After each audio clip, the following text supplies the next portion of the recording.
नेपाल के अंदर इस वक्त एक बड़ी ही खौफनाक किस्म की सूरत हाल वहाँ पे डेवलप हुई है। बगावत हो चुकी है हुकूमत के ख़िलाफ़ और वहाँ पे जो उनके वफाकी वज़रा हैं उनको निकाल के ज़दोकोब किया जा रहा है, उनके घरों को आग लगाई जा रही है। वहाँ के वज़ीर आज़म ने बताया जा रहा है, अनकन्फर्म रिपोर्ट्स हैं कि उन्होंने भी इस्तीफ़ा दे दिया है। वहाँ के जो वफाकी वज़रा हैं उनकी फैमिलीज़ को भी टारगेट किया गया है, बल्कि एक वफाकी वज़रा की बेगम के बारे में बताया जा रहा है कि उनको तो शायद मार भी दिया गया है, लेकिन ये अभी कंफर्म नहीं है क्योंकि अनकन्फर्म रिपोर्ट्स हैं।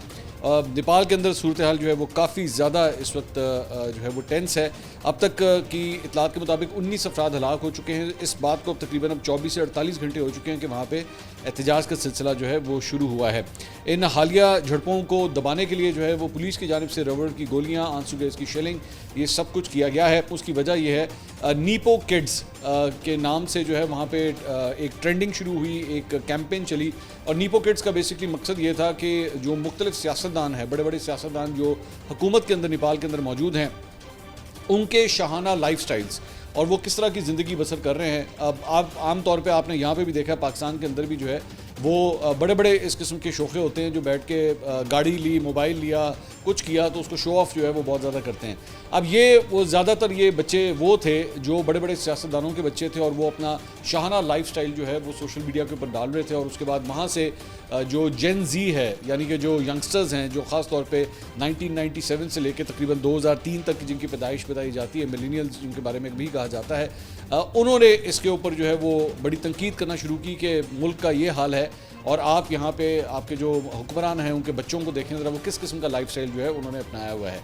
तो मैं इसीलिए मैं बार बार ये बात करता हूँ कि ये जो तशहीर होती है ना, मैं अक्सर इसके बारे में पहले भी बात करता हूँ कि तस्वीरें खिंचाने का तो बहुत शौक़ होता है, लेकिन तस्वीरों का ओवर एक्सपोजर जो है ना वो ये करता है फिर आपके साथ। तो उसकी वजह से लोगों के अंदर जो है वो एहसास कमतरी पैदा हुआ कि भाई ये हो क्या रहा है इस मुल्क के अंदर।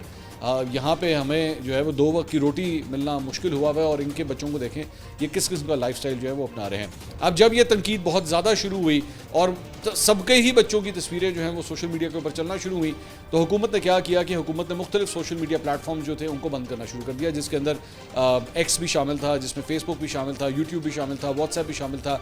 अलबत्ता 2 प्लेटफॉर्म्स जो हैं टिकटॉक और वाइबर, इनको जो है वो बंद नहीं किया गया। बाकी जितने तकरीबन बड़े बड़े प्लेटफॉर्म्स थे उनको बंद कर दिया गया। और उसके बाद जो है वो पूरी एक तहरीक जो है और भी ज़्यादा ज़ोर पकड़ गई, क्योंकि लोगों का जो एक मोड ऑफ कम्युनिकेशन था, चाहे वो न्यूज़ के हवाले से हो, एंटरटेनमेंट के हवाले से हो, नेपाल के अंदर जो है वो उसी को कंसिडर किया जाता था।